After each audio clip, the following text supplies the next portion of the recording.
200 கார்பரேட்டர்ல திமுக, விசிக, காங்கிரஸ், மதிமுக கார்பரேட்டரோட குழந்தைகள் எதெல்லாம் கருணாநிதி பாடத்திட்டத்துல படிக்குது, எதெல்லாம் சிபிஎஸ்சில படிக்குது. மகேஷ் பொய்யாமொழி குடும்பத்துக்கு மும்மொழி வேணும், ஆனா தமிழ்நாட்டுக்கு மும்மொழி வேண்டாமா? இங்க எல்லாரும் ஒண்ணு தலைவர்கள். நான் ஏற்கனவே 40 பள்ளிக்கூடங்கள் பட்டியலே வெளியிட்டிருந்தேன் 4 years பேக். திமுக தலைவர்கள் நடத்துற சிபிஎஸ்இ பள்ளிக்கூடங்கள். உங்களுக்கு வியாபாரத்துக்கு ஹிந்தி வேணும், சம்ஸ்கிருதம் வேணும். உங்க குழந்தைகள் படிக்கிறதுக்கு ஹிந்தி வேணும், சம்ஸ்கிருதம் வேணும். ஆனா இந்த ஏழை எளிய விவசாயி தொழிலாளி தமிழன் குழந்தை படிக்க கூடாதா?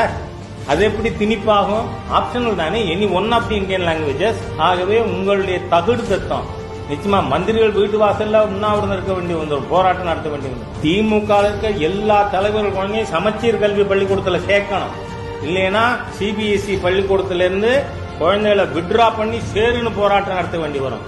இந்த மொழி கொள்கையில வேஷம் இனி திமுக போட முடியும், அனுமதிக்க மாட்டோம். உங்களுடைய பொய் புழுகு இதை நம்ம அனுமதிக்க முடியாது. மக்களை ஏமாற்று பேர் வழிகள் திராவிட இயக்கத்தினர்.